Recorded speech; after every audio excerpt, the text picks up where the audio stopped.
Steve Bowers welcoming you to Studio 6.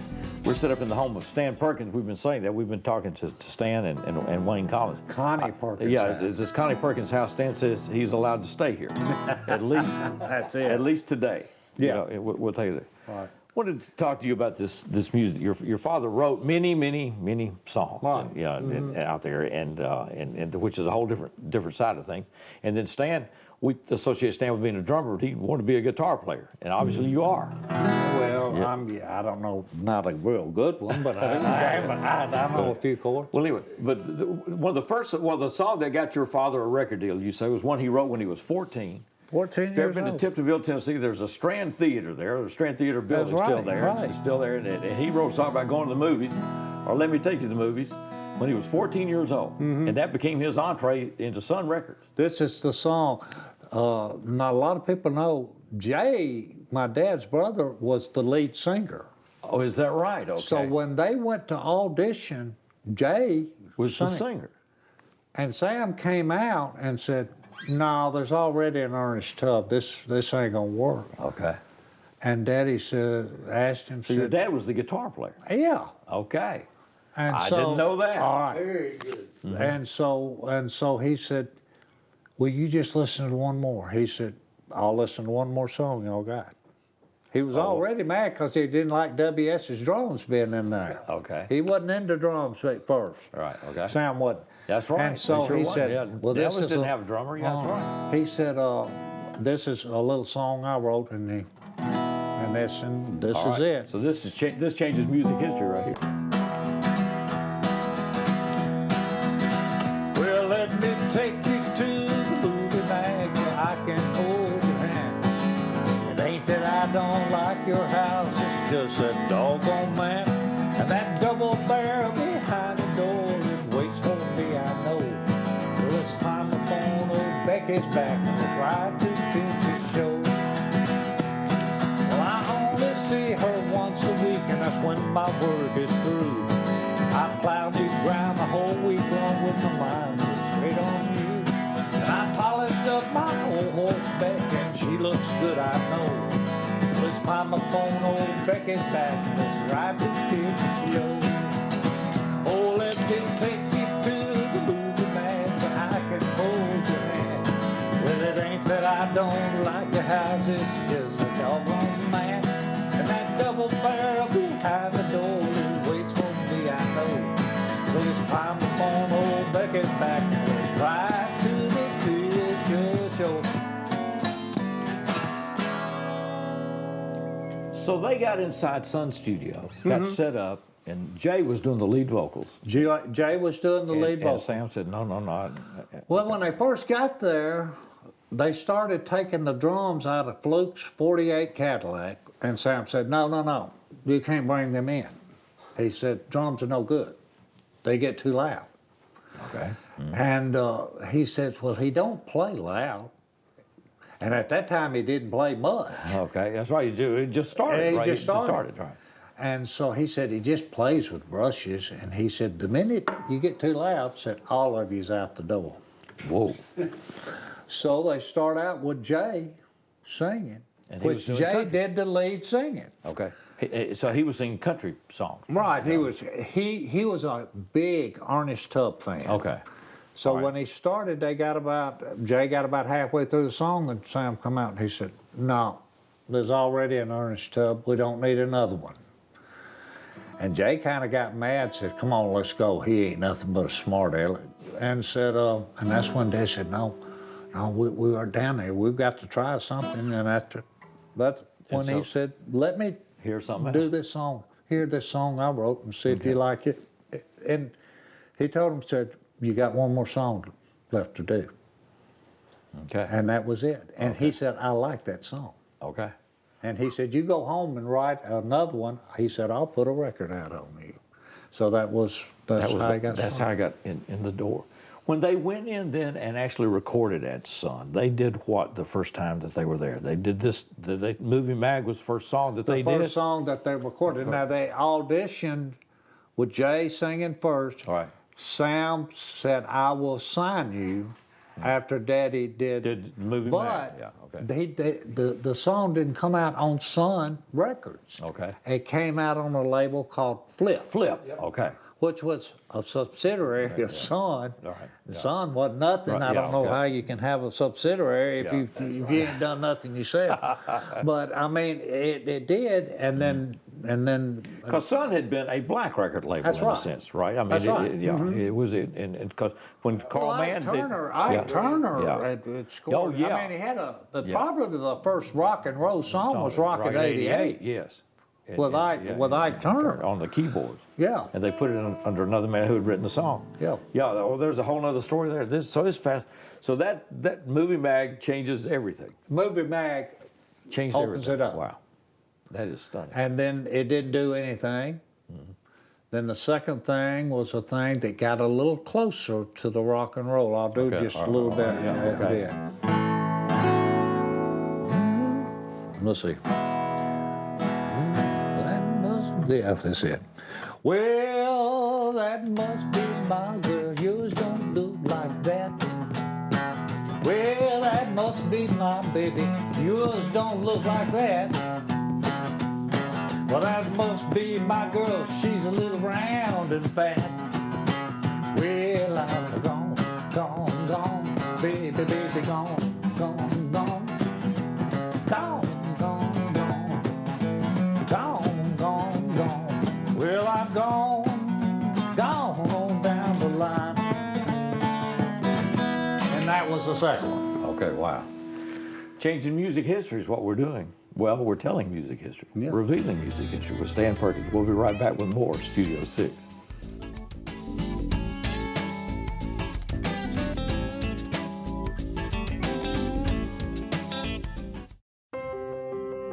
When I first saw Turtle, my heart was full. Now anything but lonely. We had this like deep connection, this heart connection. He just wants to be close to you and part of your life. Every day with Turtle is a perfect day. When I'm holding her, it makes me feel calmer. I think everything he does shows how much he loves us. When we adopt a shelter pet, We discover they're a little bit of a lot of things. But they're all pure, Pure love. love.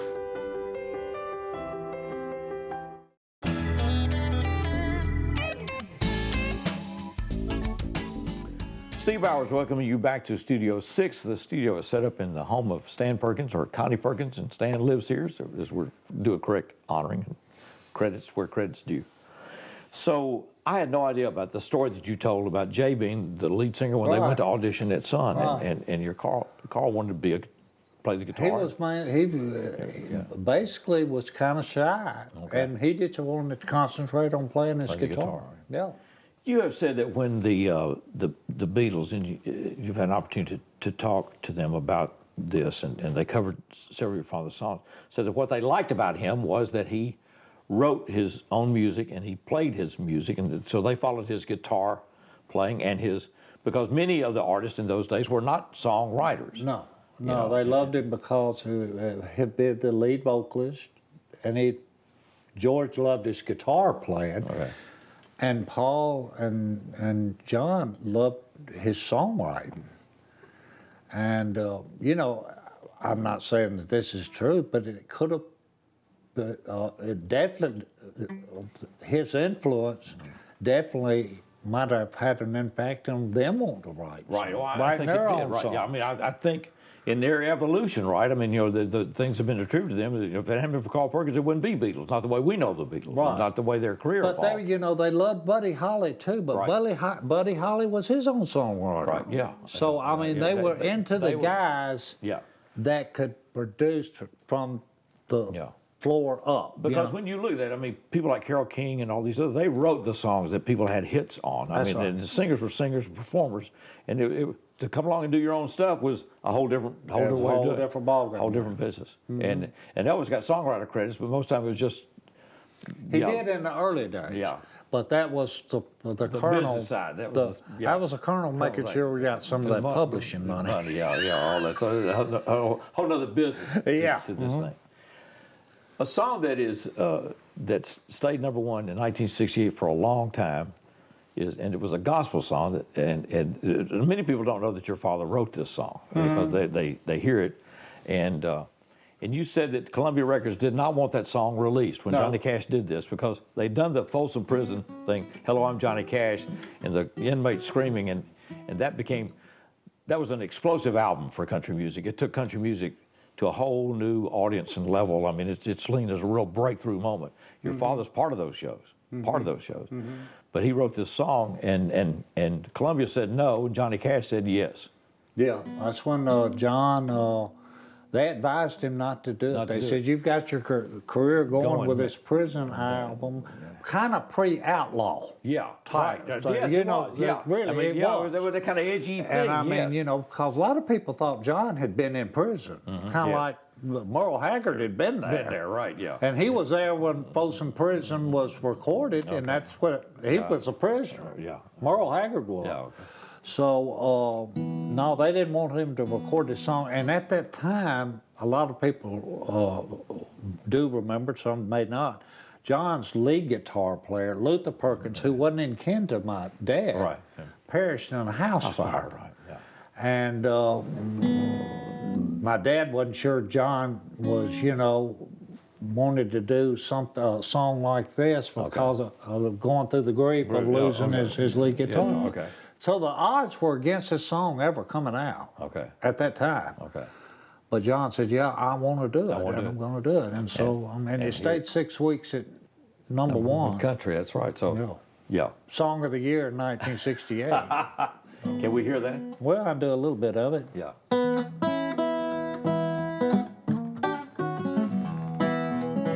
Well, I remember when I was a lad, times were hard and things were bad.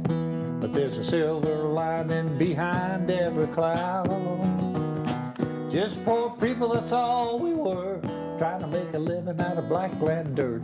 We'd get together every Sunday morning, sing out loud. My daddy sang bass, mama sang tenor, me and little brother would join right in there. Singing seems to help a troubled soul. One of these days, and it won't be long, I'll rejoin them in a song. I'm gonna join the family circle at the throne. No, that circle won't be broken by and by, Lord, by and by. Daddy sang bass. Mama sang tenor. Me and little brother would join right in there in the sky, Lord, in the sky. Well, I remember after work, Mama would call and all of us, and you could hear us singing for a country mom. Now little brother's done gone home, but I'll rejoin him for too long. I'm gonna join the family circle at the throne. Daddy sang bass. Mama sang tenor. Me and little brother would join right in there. Singing seems to help a troubled soul. One of these days, and it won't be long, I'll rejoin them in a song. I'm gonna join the family circle at the throne. No, that circle won't be broken by and by, Lord, by and by. Well, Daddy sang bass, Mama sang tenor, me and little brother would join a ride in there in the sky, Lord, in the sky. Well, in the sky, Lord, in the sky.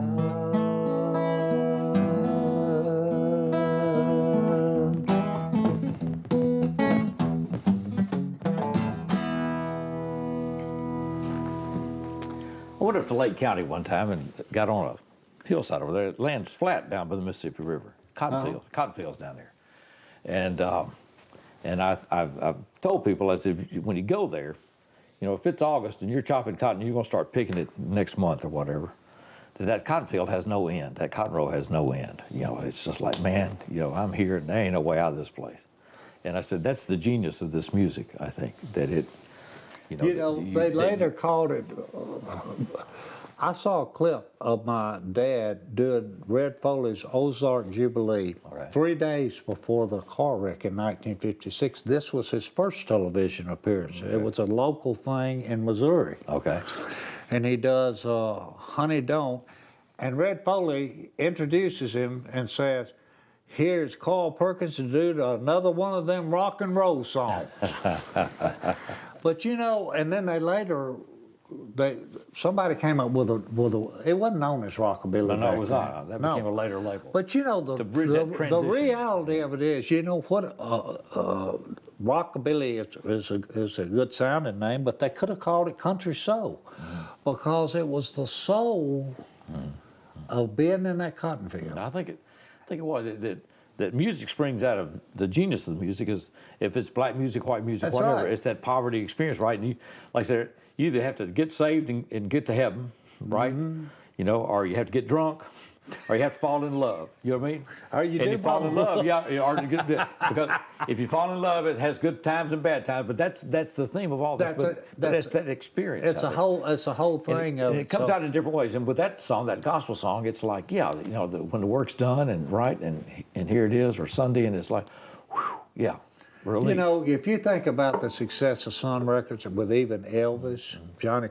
all these guys were dirt poor. Yeah, yeah. They were at the bottom rung of the ladder. They also came out of a religious tradition of That's spiritual. I mean, that's, you know, expressing and spirit-filled and saved and all that stuff. They knew that. I mean, that was their life. It's not made up. No, It's not made up. mate, it was real I think that's, Stan, you know, I think that's the one thing that the European experience is a different experience, but I think when the guys in Europe heard all this stuff, they didn't know the source of this, but it's like, that's what resonates with us, because it's from here. Well, that's like Paul McCartney said. He said, when we first heard Movie Mag, said, we knew it had to be a real life thing. Okay. He said the song that Okay, told the yeah, story. He yeah, said it had to be yeah, real life. He said, we didn't know who Becky was.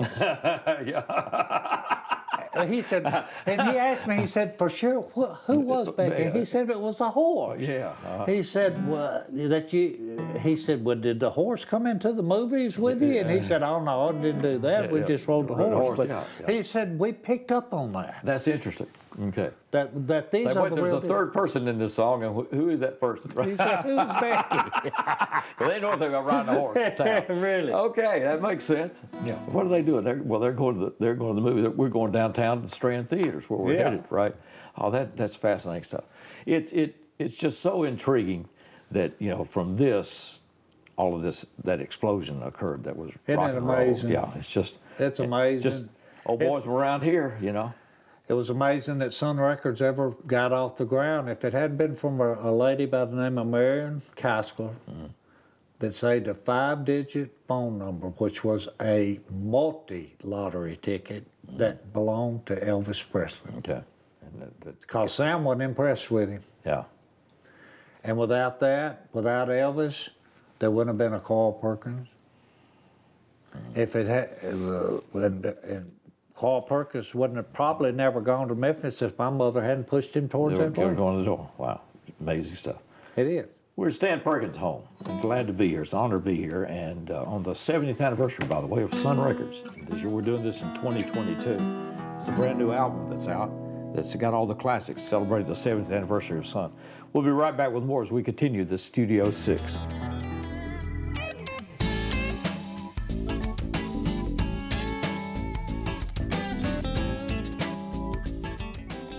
Welcome back into Studio 6. We are set up at the Perkins home. Stan Perkins is with us, and Wayne Collins has been with us, and we're reflecting on music. Connie's letting us stay, and we appreciate that. She's most gracious. I appreciate it myself. Yeah. That she lets me stay. Songwriting is a totally different dimension in this thing. Have you ever written songs? Or Have I? Yes. You know, Thought about it, or? Yeah, I've written a few songs. Okay. And I don't know what makes it work. I mean, when you hear it, and it, you know, I mean, it tells stories in 3 minutes or 2 minutes. My dad probably, and I was around a lot of people that wrote big songs. Okay, right.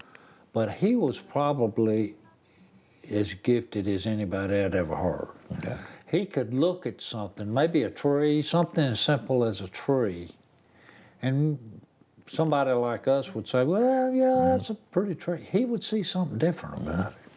We wrote a song about the horse, the horse you ride. The little riding horse. Yeah, the quarter horse, yeah. And gave it a different spin. And it was a quarter horse. He did that sitting in the Kmart parking lot. My mom, he decided to sit in the car, and they had one of those wooden horses yeah. with The rocking kids horses, ride, yeah. which you put a quarter in and it could ride. And it was a perfect play on the quarter horse because there's a quarter horse It was breed, a quarter, right? that's it. Here's my That's quarter the horse. way he thought. Okay. So no, I wasn't gifted like that. Okay. I mean, it is just an interesting thing because, as you say, we're talking about many performers are not writers, songwriters, but Carl Perkins was both, and as well as an extraordinary guitarist that influenced it all. You say one of the best songs you think that he wrote was never released. It was released on an album. Carl Perkins did "Go Cat Go," that album, but it was written with Willie Nelson. Right. Okay.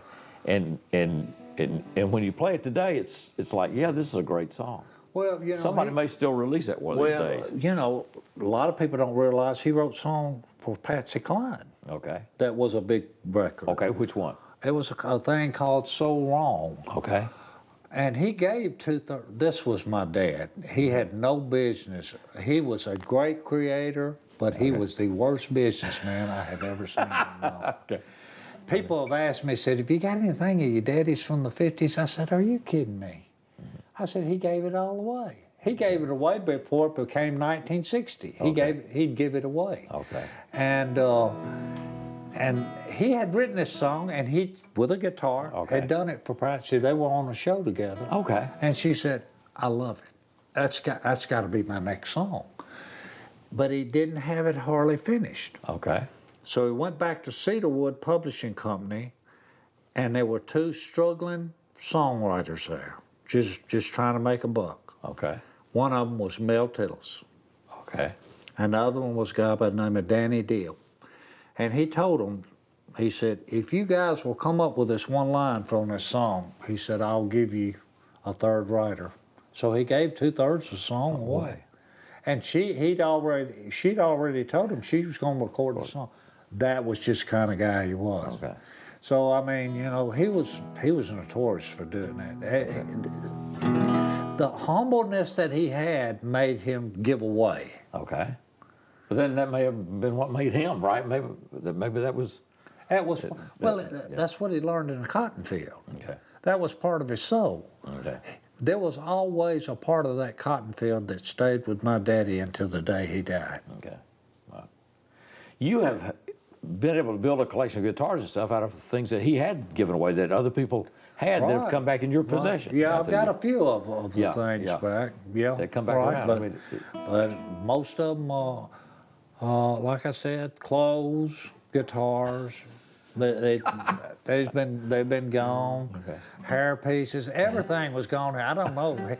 He said, I never will forget one time he told me, he said, if I ever retire from this business, he said, I'm going to take every hair piece I got and make a trot line out of it. He said, it's got to catch some fish.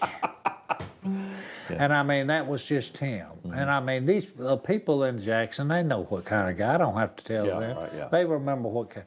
He was the guy that didn't have the fence around his yard. Okay. Yeah. Yeah.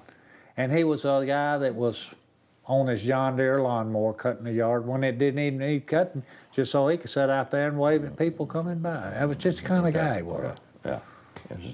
You mind doing that song that you think is probably one of the best that he ever wrote? Probably one of the best. It's one of the very seldom, anytime I pick up a guitar, that my wife says, do that thing called Wild Texas Wind that you did. She said, I love that song. Okay. And Willie Nelson and my dad got together. My dad went down to Willie's ranch in Texas, played a little golf. Willie had a little smoke, and so my dad did this song for him. He said, I want to record that song with you, so this is where it goes. I'll do a little bit of it. I don't remember all of it, but here we go.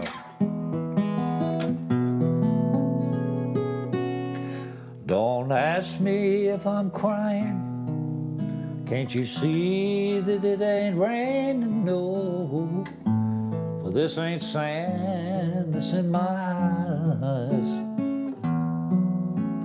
Before this word's been spoken, yes, one more heart gets broken, and that's enough to make a grown man cry.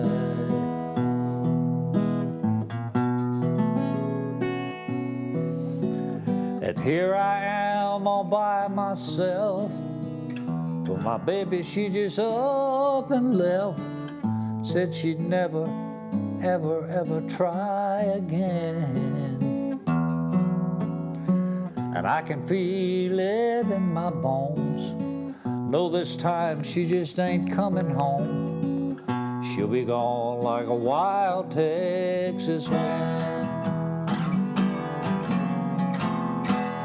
Like a wild Texas wind.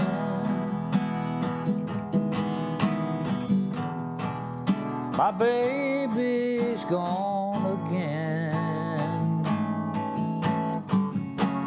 And I feel lonesome setting in.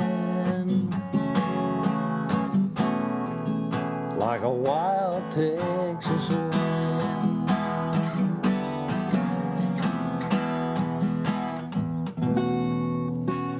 I can't say that I blame her, even though I couldn't tame her like a Mustang running freely on the plains.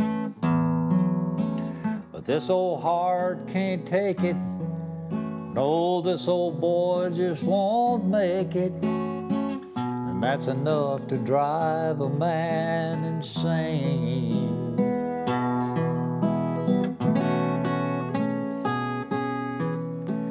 Although it did not work out, we loved enough, we left no doubt. And God knows I'd do it all again.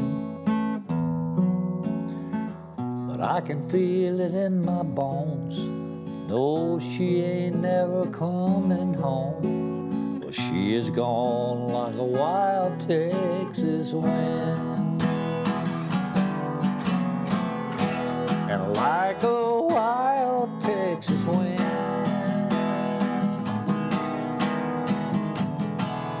my baby's gone again. And I feel lonesome sitting in. Like a wild Texas wind. Like a wild Texas wind. My baby's gone again. And I feel lonesome sitting in. Like a wild Texas wind.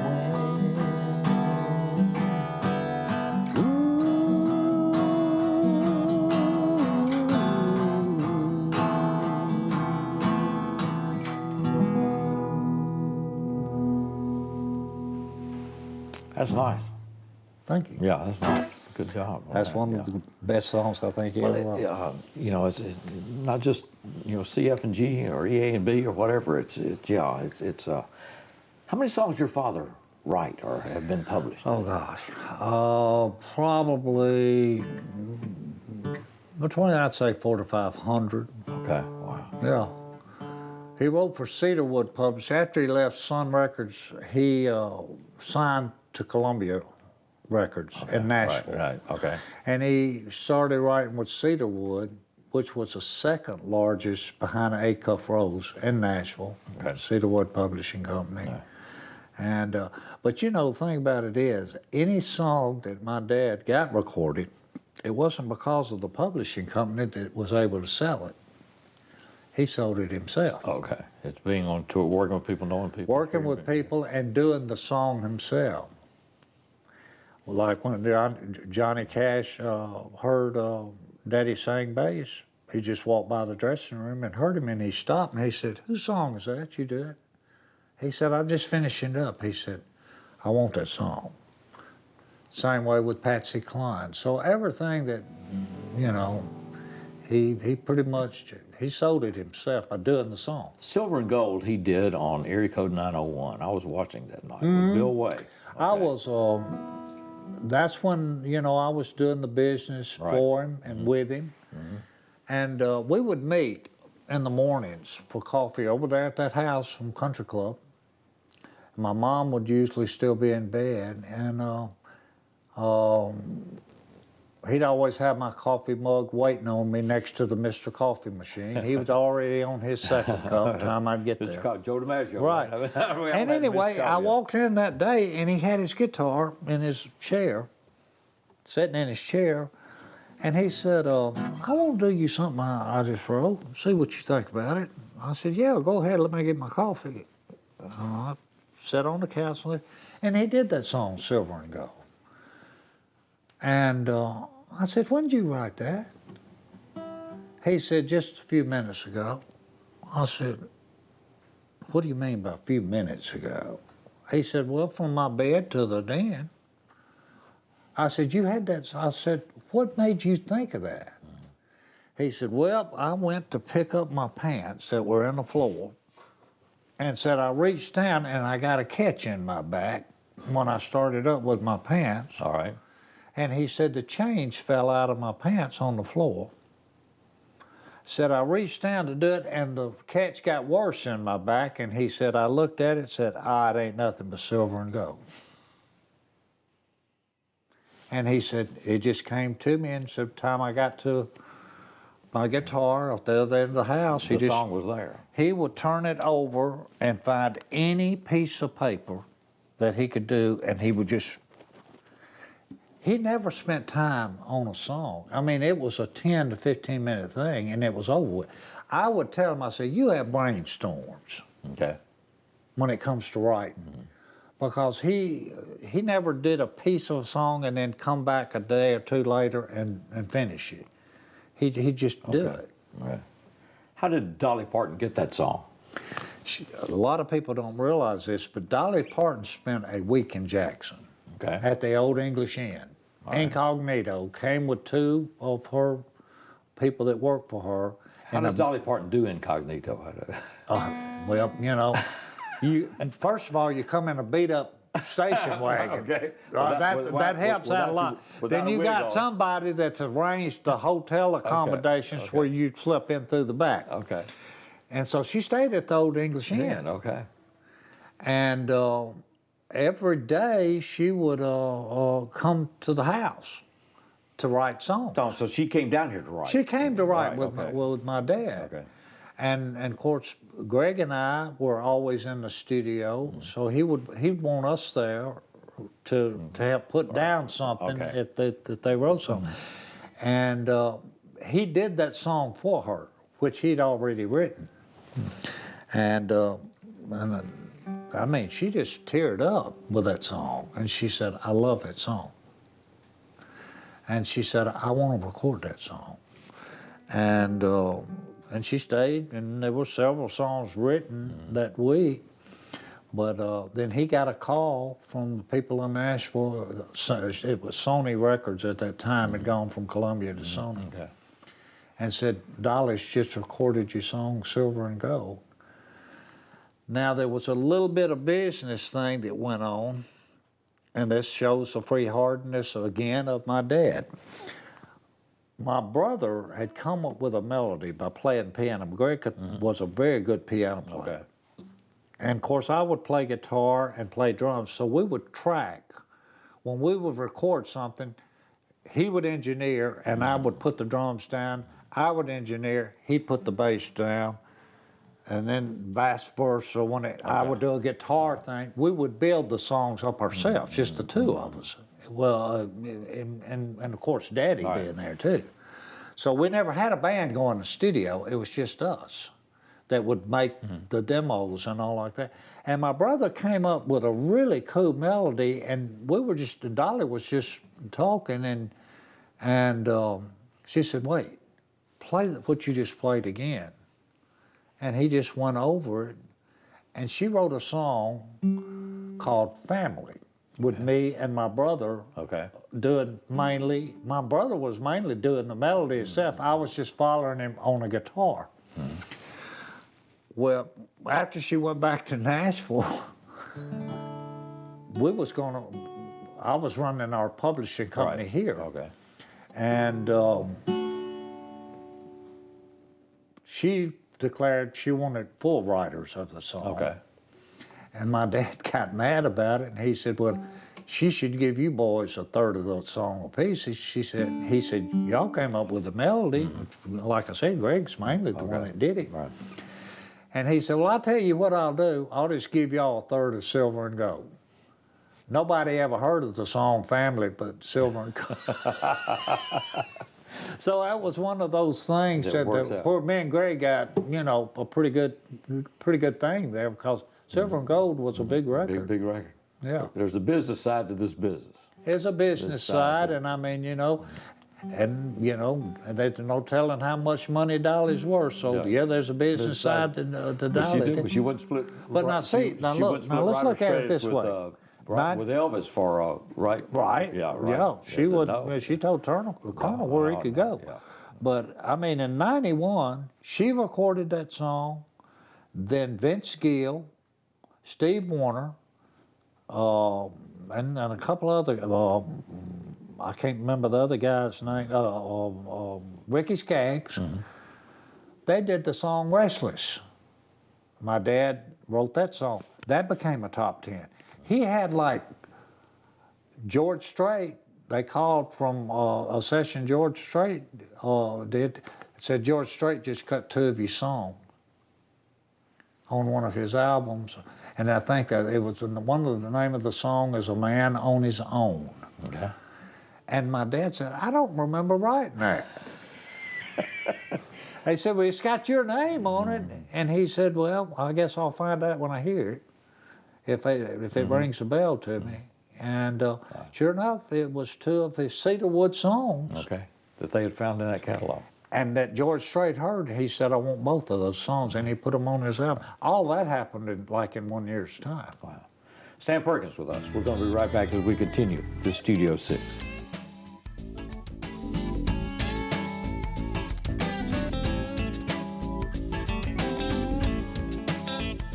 Or that the projections would be tornado next Thursday. I can't do Thursday, but I can do Friday. Disasters don't plan ahead. You can. Talk to your loved ones about how you're going to be ready in an emergency.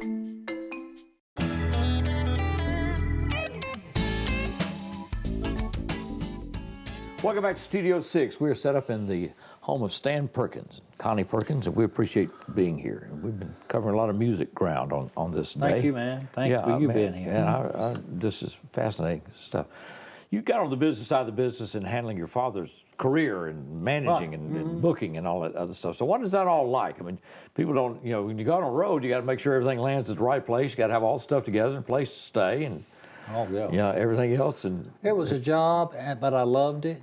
I loved doing what I did. It was an everyday job. Mm-hmm. When we would, go to Europe, there wasn't no interviews. It was a press conference. Okay. Like if we were in Paris, France, or somewhere like that. Okay. And so, I mean, a lot of work went into it, but I loved it. Set all that up, right? Yeah. Well, I would set all that up.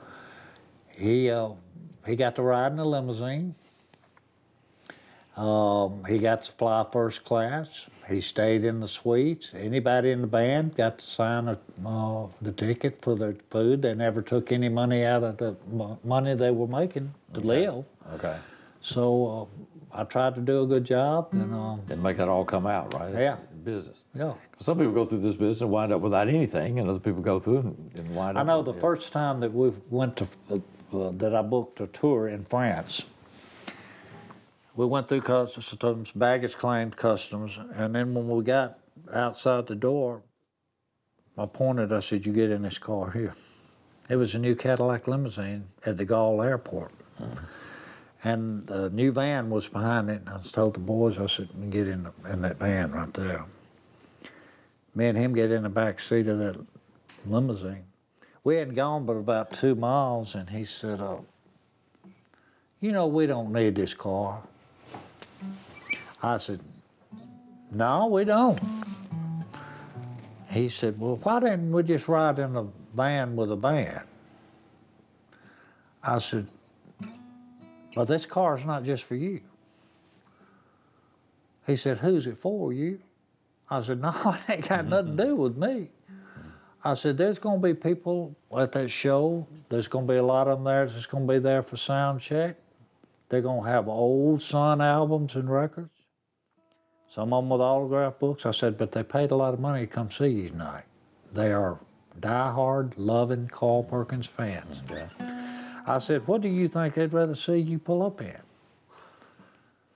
A limousine or a bread truck? He said, I had never looked at it. Okay. I said, Daddy, that's just it. I said, you've always looked at it where you're concerned, and you don't feel like you don't need to have that. Yeah, I don't have that. I said, but you've got to look at it from the people that love you, their perspective. They paid a lot of, they want to see it all. And I said, you've got to give it to them. So he never complained anymore about no limousine. That's an interesting perception. You're working from the other side. Yeah, if you pull up in a limousine, you're Carl Perkins. That's right. You're a star. That's it. You're a star. Yeah. That's it. Okay, I see that. On the others, because he said we can ride in anything. Yeah. Yeah, I like that. Yeah. You said you enjoyed that side of the business. I mean, it's a different enjoyed part. it, and you know, sometimes it was a thin line because you're dealing with a father and a son when you're dealing with business. Yeah, all right.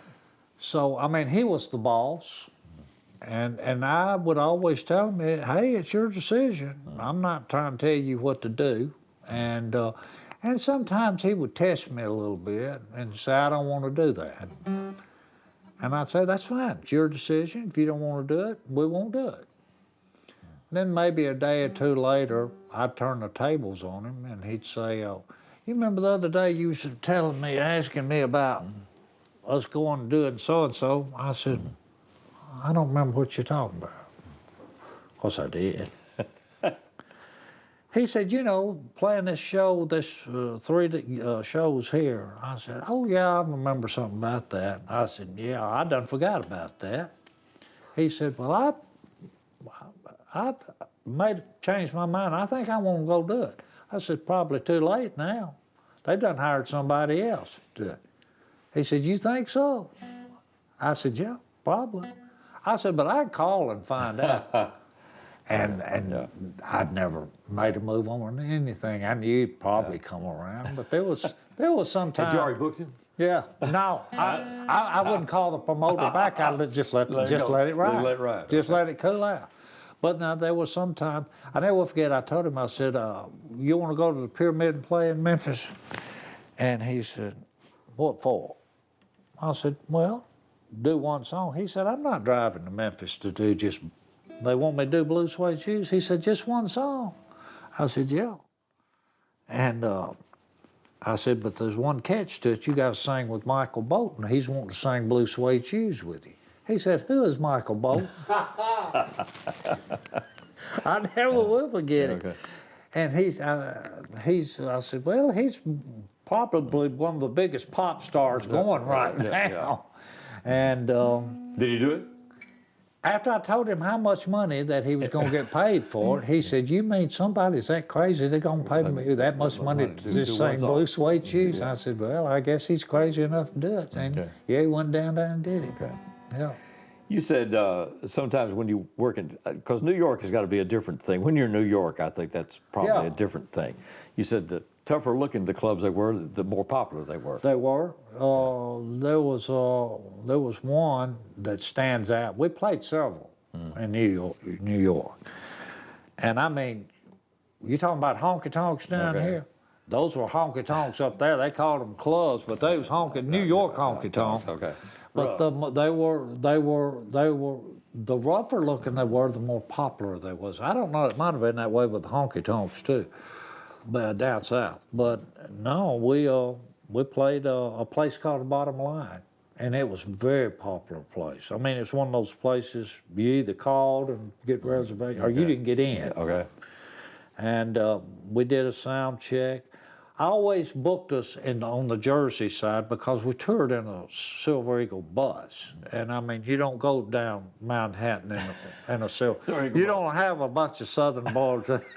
And especially if a driver just got through plowing a field with 2 mules. You don't, I mean, you know, you don't do that. So I'd always book us in a Holiday Inn that we always paid full price for. Okay.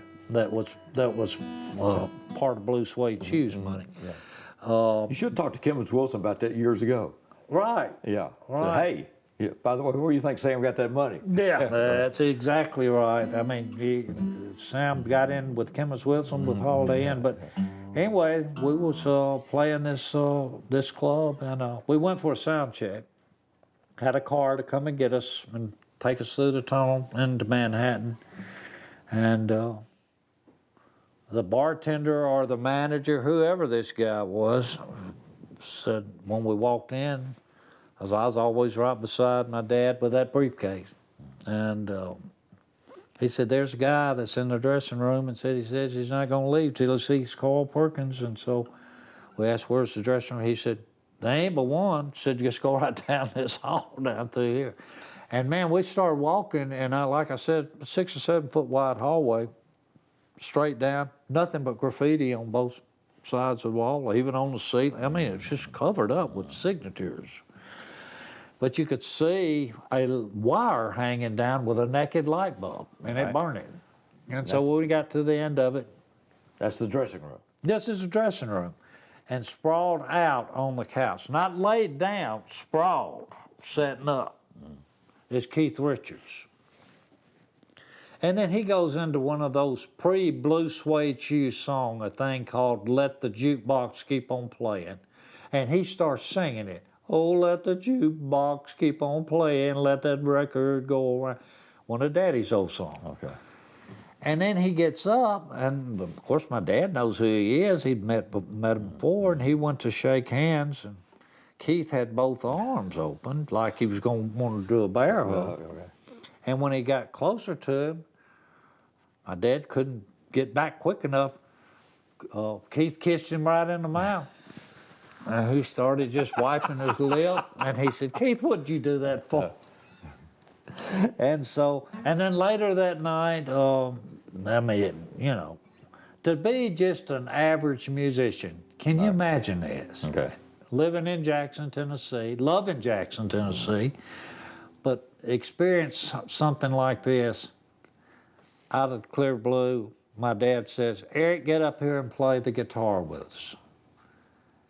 And I'm looking, I can't see because of the stage lights out in the audience, but I see a figure headed that way, and I'm thinking to myself, surely not. Or surely yes. Eric Clapton. He gets up and takes the guitar, and he plays a whole set with us. Right there to become a member of the band. Yeah, he became a member of the band, but on his way up there, he looked at my dad like he's one of my idols. Okay. Well, he would have been. Yeah. And my dad, you know, is the teacher. Pick that guitar up there and play with us. I mean, this is Clapton. I mean, you know. Yeah. But it you know, it was just a cool thing. At your father's funeral, Ricky Skaggs and Johnny Rivers and Wynonna Judd, how did your father get involved with the Judds? Because he toured with them, right, and wrote songs. Right, Yeah. right. At that time, the Judds had a manager by the name of Ken Stilts. Right. And he's the one that, he brought them to their fame. Okay. He also wanted to get involved with Dad. Now, I still held my position, but it was advantageous for us to be associated with the Judds because of how big they were. Right. Okay. And to have Ken at the helm of my dad, too, because it was just beneficial. I mean, we played Caesar's Palace for 2 weeks, main stage, with the Judds, and we loved each other, and Wynonna absolutely adored my dad. They came here for the telethon, I remember one year. They were here for the telethon. She said, the coolest cat I'd ever met was Carl Perkins. On the stage that day of the funeral, Wynonna says, George, do you have something you'd like to say? And I was there, and Deems and I were on the same row and all that stuff. And I thought, well, maybe George Klein's here or something. You know, when it said Right, George, sure. well, then this guy comes walking by, and it's like, oh my gosh, that's George Harrison. That's George Harrison who's at this funeral. I had no idea that he was there. Okay. Being with the family, being involved in shaking people's hands and doing this, talking to other people. I had no idea George was there. Yeah, and I mean, many people there. Garth Brooks and everybody from Memphis. Garth Brooks was kind of incognito. He kind of just stayed in the shadows. But he dearly loved my dad. Yeah, all good.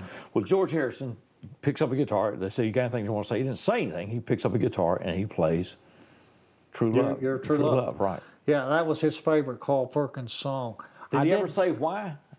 Why he liked that one so well? I mean, it probably was the unique chord progression with it. I mean, if you think about, like, if you're playing an E, you got E, A, B. Right. 1, 4, 5 numbers on it. This song kicked off in A flat. Okay. Then it goes to a D flat. Okay. And then it goes to an F sharp major. Okay.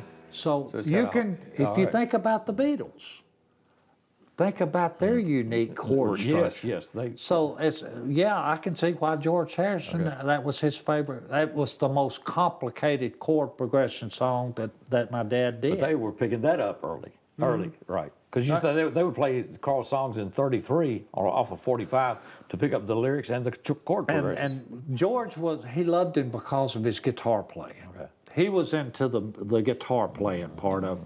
Paul and John were into the songwriting. Okay.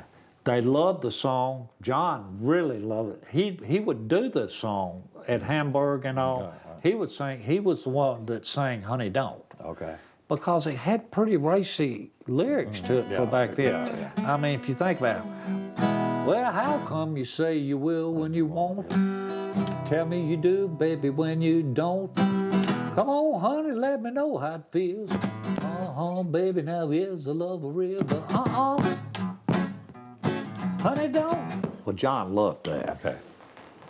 And there was a phrase that my dad used that was blocked out because on the English versions, he used to say, like, a sugar booger is a getting laid.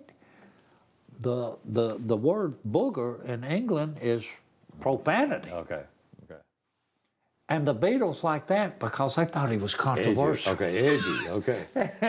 And Paul asked him, said, man, when you did that song, that sugar booger, he said, and Daddy said, well, that don't mean nothing.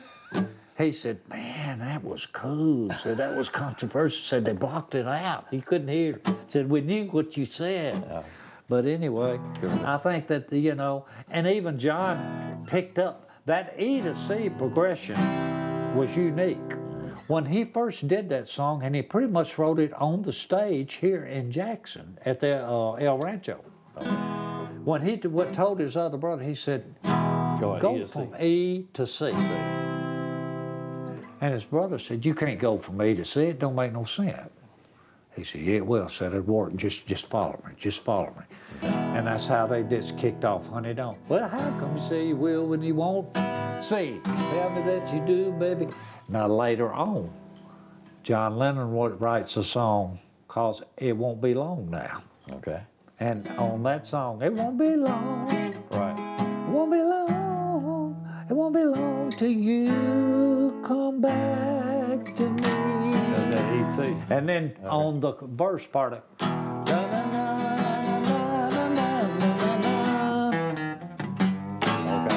he picks that up.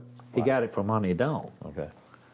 So that's, they each one had their Ringo like the countryside of Carl Perkins with a song called, well, I'm sure to fall in love.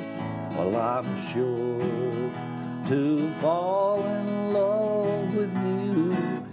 He liked that version. Okay. George liked the guitar. Songs, Paul and John liked the lyrics, the songs. All wound up in Carl Perkins. You mind doing True Love? True Love? Yeah. Yeah, we can do it if Wayne will hit that cushion over there. Give us a drum accompaniment here. Let's see.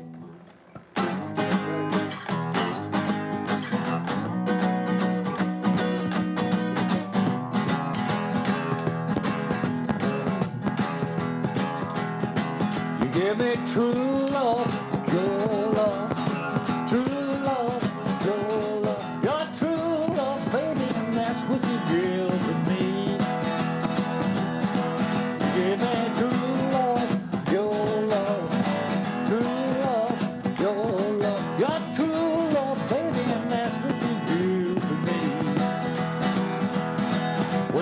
God made the world and he made it round. Got my baby hand and glad I found. Her love wasn't meant for me, and her loving is all I need. You give me true love, your love, true love, your love, your true love, baby, and that's what you give to me. You give me true love, your love, true love, your love, your true love, baby, and that's what you give to me. Well, I said the big, little, young and old, they all need someone to have and hold. When I found you, I found that. Honey, you gave me love that I can't forget. You gave me true love, your love, your true love, your love, your true love, baby, and that's what you give to me. Oh, your true love, baby, and that's what you give to me.